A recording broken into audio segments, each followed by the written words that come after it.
ए हल्ला नहीं करो।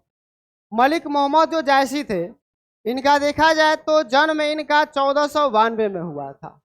अब इनका जीवन परिचय हम लोग देख लेते क्या था। ठीक है, इनका जो जन्म है 1492 में हुआ था। भाई जायस क्या है? तो जैसे ये नगर का नाम है, जायस क्या है? नगर का नाम है। अमेठी क्या था? तो यह जिला है। यह क्या है? जिला है। और यह किस जगह पड़ता है? उत्तर प्रदेश में पड़ता है। कहाँ पड़ता है? उत्तर प्रदेश में पड़ता है। ए सीधा बैठो, अभी बोले ना, सीधा बैठो। बेंच से हाथ हटाओ, तुम्ही को बोले लड़का टोपी वाला, सीधा बैठ। 1492 में जन्म हुआ था। जायस नगर का नाम है। अमेठी मतलब जिला है एक, ठीक है। और ये उत्तर प्रदेश में इनका जन्म स्थान। बचपन से ही क्या थे? अनाथ थे। साधु और फकीरों के साथ इनका जीवन बीता। हम बोलेंगे भाई, कोई नहीं बोलेगा। साधु और फकीरों के साथ इनका जीवन पूरा बीता, क्योंकि बचपन में ही इनके माता और पिता गुजर चुके थे। और जिनके माता और पिता नहीं होते वो अनाथ हो जाते हैं। और इनको बीमारी कौन सी भाई? तो चेचक बीमारी थी, जिसके कारण में चेचक तो बीमारी था ही था। इसमें क्या था? इनका बायां आंख जो था वो खत्म हो चुका था, और एक कान भी इनका नहीं था, यानी वंचित थे, मतलब इस चीज इनके पास नहीं था। आप ऑब्जेक्टिव करेगा ये एक आंख वाले कवि कौन से हैं? तो मलिक मोहम्मद जैसी हैं। एक कान वाले कवि कौन है? ध्यान से सुनना, ना तो कौन अगर लास्ट में पूछे नहीं बताया तो समझ जाना। एक कान वाले कवि मोहम्मद जैसी। और एक आंख वाले, एक जिनके बायां आंख नहीं था, वो कौन कवि है? एक और बात याद रखो, मलिक मोहम्मद जैसी जो थे अपने एक आंख की तुलना किससे करते थे? तो बोलेंगे दर्पण से करते थे। किससे करते थे जी? दर्पण से करते थे। इनका निधन 1548, निधन बोले तो या मृत्यु बोलिए तो वही होता है, ठीक है। उसके बाद लिख रहा है काव्य और सूफी। सूफी क्या है भाई? सूफी क्या है? देखिए, बहुत पहले ना इस्लाम में एक धर्म अपनाने वाले जो सन्यासी लोग होते थे, जो साधु लोग हुआ करते थे इस्लाम में,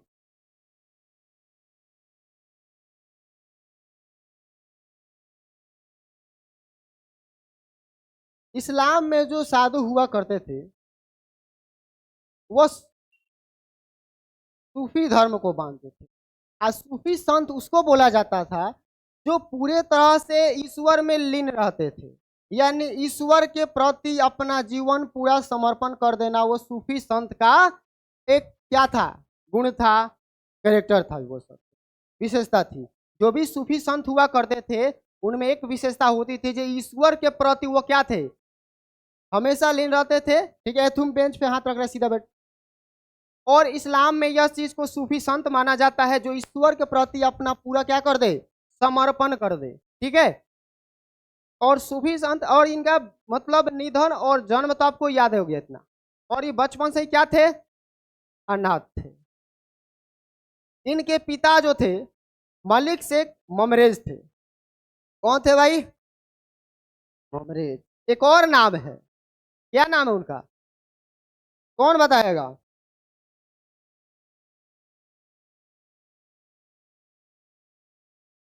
कौन बताएगा?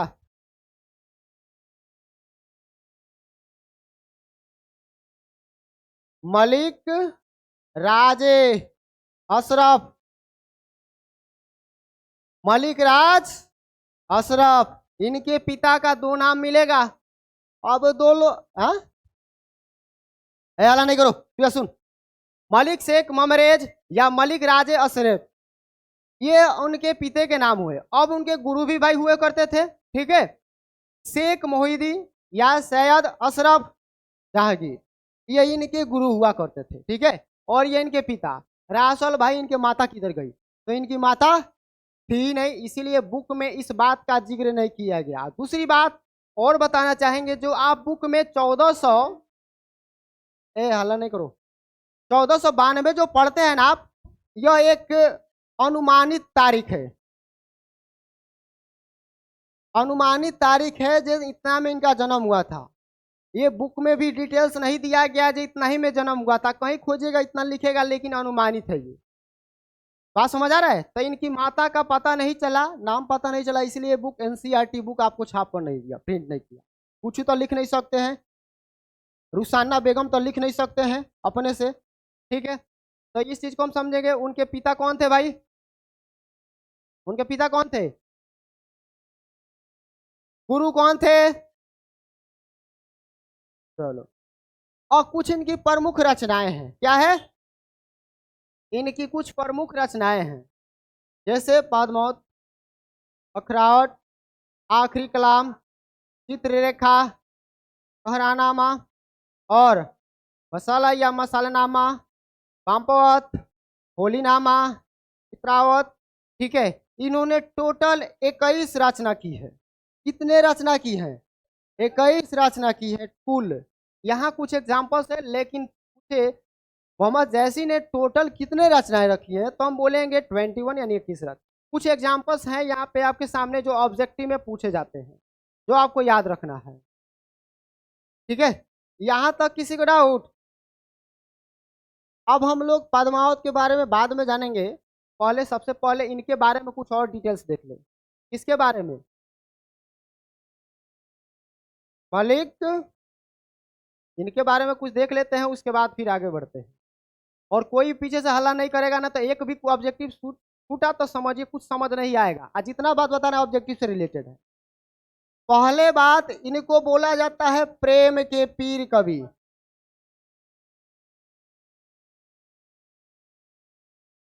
किस टाइप के कवि हैं? तो प्रेम के पीर कवि हैं, ठीक है। और इन्होंने, हल्ला नहीं करो, प्रेम के बारे में यानी प्रेम की महिमा, प्रेम की महिमा के बारे में बताए हैं जो प्रेम क्या है भाई। जैसे असल में आपसे प्रेम आपके पिता और आपके माँ करती है, और यानी आपके मम्मी और पापा। जितना प्यार वो आपके मम्मी और पापा के है ना, शायद दुनिया में कोई कर सकता, उनका स्थान कोई नहीं ले सकता है। जैसे गुरु और गोविंद दो खड़े, आप गाना सुने होंगे, का को लागू पाए, यानी सबसे सर्वप्रथम आपके गुरु को पार लगना चाहिए, बाद में भगवान को देखना चाहिए। क्योंकि इस धरती पे आपको दूसरा गाइडलाइन दिखाने वाला वो टीचर ही होता है। उसी के बदौलत आप कहीं भी किसी डायरेक्शन में जाते हैं। और एक टीचर ही ऐसा प्लेटफॉर्म होता है, व्यक्ति हो बोलो जो भी बोलो, जो एक जगह रहकर एक व्यक्ति को कहाँ तक पहुंचा सकता है। उसी तरह प्रेम का जो शब्द यूज किया गया, ठीक है, वो हमारे माता और पिता के लिए यूज होता है, बाकी दुनिया में किसी के लिए यूज नहीं होता है। और लव इज ब्लाइंड बोलते हैं तो ये माँ के लिए शब्द यूज किया गया, क्योंकि एक माँ अपने बच्चे को 9 मंथ पेट में रखती है, काला है गोरा है, कुछ से भेदभाव होता है जी, तो अभी भी पाल के आपको रखती है। लेकिन आजकल का लड़का सब वो कर दूसरे, लव इज ब्लाइंड पे दूसरे दुनिया में घूमेगा, ठीक है। तो असल प्रेम आपकी माँ आपसे करती है। कभी भी आप अपने पिता से I love you dad, I love you mom नहीं बोले होंगे। क्यों नहीं बोले हैं? रीजन इसका यह है क्योंकि हम लोग को इस शब्द बोलने में शर्म फील होता है। क्यों फील होता है? क्योंकि चुप, आपका विचार गलत है, नेगेटिव है। आप इस शब्द का यूज गलत जगह यूज करते हैं, इसीलिए आप अपने मम्मी को पापा को बोलने में डरते हैं। बात समझ आ रहा है? रीजन यही है। ये सब खाली उटपटांग दिमाग लगाएगा सब। भाई जो दुनिया में लाया, एक पिता जो मर मर के इतना बड़ा आपको किया, भले आपको कोई मुकाम नहीं दिया, मतलब कोई लक्ष्य प्राप्त नहीं कराया, लेकिन एक दुनिया में रखा ना भाई, एक लेवल दिया, उस पिता का एहसान नहीं भूला। तो प्रेम उनके लिए है, ठीक है।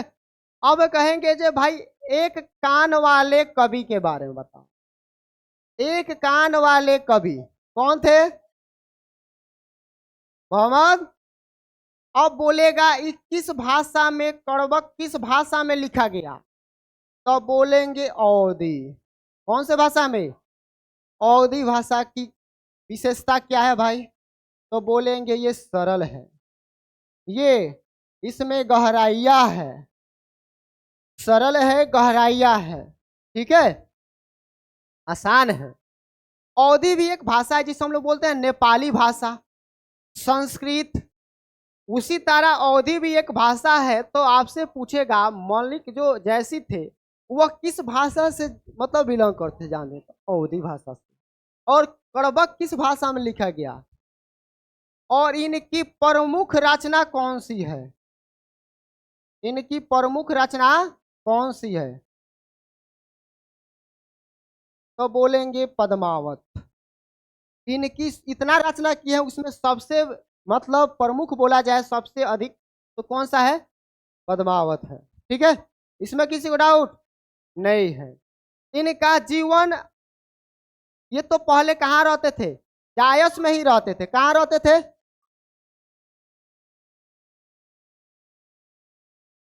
सुनो, जब हम ये टॉपिक खत्म करेंगे ना तब बोलेंगे इसमें किसी को डाउट, तब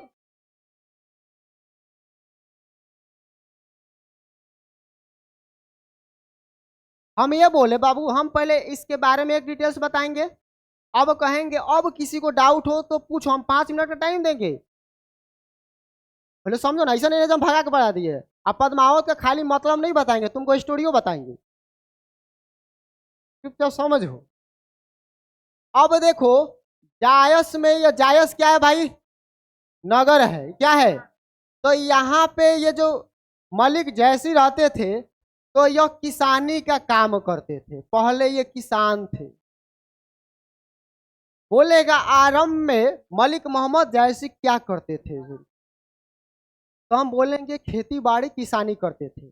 उसके बाद का जीवन इनका जो बीता वह साधु संतों के साथ, यानी साधु और फकीरों के साथ इनका आधा जीवन बीता। एक चीज नोटिस कीजिएगा तो आपको देखने को मिलेगा, आदमी जहां जाता है ना उस तरह से अपने आप को ढाल लेता है, सीधा बैठ जाओ फिर बेंच में हाथ धर रहा है सब। अगर आप सत्संग या कोई प्रवचन सुने जाइएगा ना तो सुन के आइएगा ना तो आपको लगेगा पूरा संपत्ति दाने कर देते हैं, दुनिया में कुछ नहीं है। शमशान घाट में जाइएगा ना तो वहां लाशों को जलते हुए देखकर आपको आकलन लगेगा दुनिया में भाई कुछ नहीं है, झगड़ा उड़ा करने में कुछ नहीं है, दान कर देते हैं। राजनीतिक यानी नेताओं के साथ रहिएगा ना तो आपको लगेगा भाई मेरे को तो राज करना है, दुनिया पे राज करना, हुकूमत चलाना है। बिजनेस व्यापार के साथ रहिएगा, जो बिजनेसमैन है तो उस समय रहिएगा तो आपको लगेगा भाई 1 मिनट बहुत कितना कीमती है, मेरे को बैठना नहीं चाहिए, काम करना चाहिए। बात समझ आ रहा है। तो जिसके साथ जैसे जैसे आप बिताइएगा ना वैसे वैसे आपको अनुभव होगा। तो एक चीज आप रखिएगा, आप जिस भी फैकल्टी में काम करते हैं, कहीं भी काम करते हैं, वो आपके लिए क्या है, सही है। तो मोहम्मद जैसी भी कहते हैं जब भाई चाहे उस समय किसान थे उससे कोनो मतलब नहीं है, किसान थे तो उनको धन दौलत तो चाहिए भाई। जब जैसे ये साधु बने फकीरों के साथ घूमने लगे तो इनको लगा दुनिया में कुछ नहीं है, बेकारे का हम मर रहे थे, इतना मेहनत कर रहे थे, इतना अच्छा साधु लोग घूम रहा है, कोई टेंशन नहीं है परिवार की। ठीक है, उसके बाद आते हैं तो ये कहता है क्या, ये एक आते हैं शेरशाह, शेरशाह सूरी। हाँ चुप, हम बताते हैं। शेरशाह सूरी आता है, ठीक है, एक विद्वान व्यक्ति है जो मोहम्मद जैसी को देखकर हंसने लगता है। जैसे आपसे एग्जाम में पूछेगा मोहम्मद मलिक जैसी को देखकर किसने हंसा था, तो बोलेंगे शेरशाह सूरी ने हंसा। क्यों हंसा, तो इनके रूपहीन चेहरे को देखकर हंसा, रूपहीन चेहरे को देखकर, इनके रूपहीन चेहरा को देखकर हंसा। रूपहीन चेहरा क्यों बन गया था, क्योंकि यह तो रंग में काला रंग था, मंगरैला थे। ठीक बा, मतलब जो काला रहे ओकरा मंगरैला बोला जाता है, एकदम करिया का भूचूंगा के। ठीक है, ओकरा बाद इनके चेचक था निकला हुआ इनको। ठीक है, ओकरे बाद इनका बायां आंखें नहीं था। ठीक है, ओकरा बाद एक काने इनका गायब था। इतना कुछ होने के बाद उसके बाद ये किस तरह से देखते थे, रूपहीन यानी कुरूप थे। उसी को शकलवा को देखकर ही हंस देते हैं शेरशाह सूरी। ठीक है, तब मलिक मोहम्मद जैसी कहते हैं क्या कि रूप को देखकर हंसते क्यों हो, आज भले हमारे पास नहीं है लेकिन कल तुम्हारा भी जो रूप शाइनिंग दे रहा है कल ये भी मिट्टी में मिल जाएगा, जहाँ हम मिलेंगे वहां तुम ही मिलेगा, जिस कफन में हम जाएंगे उस कफन में तुम ही जाएगा। जिस शमशान में तुम जाओगे उस शमशान में हम भी जाएंगे, तो फिर इस चेहरे को देखो तुम हंसा क्यों? तो वहां शेरशाह सूरी को लगता है भाई हमने गलत कर दिया, एक आदमी के भावनाओं को, साधु के भावनाओं को ठेस पहुंचाया। तो दुनिया में चेहरा में ये सब पे कुछ नहीं रखा है। लता मंगेशकर, इसको कोकिला के नाम से जाना जाता, वो भी आज मिट्टी में मिल गई। तो घमंड किस बात का? चेहरा में किस बात का घमंड? कुछ रखा है जी? आपका गुण ही सबसे पूजनीय होता है। आप मर जाइएगा लेकिन आपके संपत्ति को लोग याद नहीं रखता है। आप दुनिया में कुछ काम करके जाइए, उसी चीज को याद रखता है। लेकिन जिंदे में एक चीज याद रखिएगा, आप किसी के लिए लाख कुछ कर दीजिए वो याद नहीं रखता है। ये दुनिया का रीत है, कुछ भी कर दीजिए लेकिन एक दिन खाली कुछ उल्टा सीधा बोल दीजिए, वो हमेशा के लिए याद रखेगा। अच्छाई वाला चीज भूल जाता है। तो वही मलिक जैसी कहते हैं, भाई शेरशाह सूरी कहते हैं मेरे चेहरे को देखकर तुम क्यों हंस रहे हो?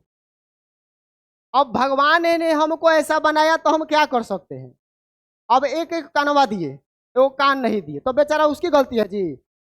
अब काला पैदा हुआ तो उसकी गलती है? ये तो भगवान ने बनाया, नेचुरल चीज है भाई, तो वो तो मिलेगा ही। ठीक है, ए हल्ला नहीं करो।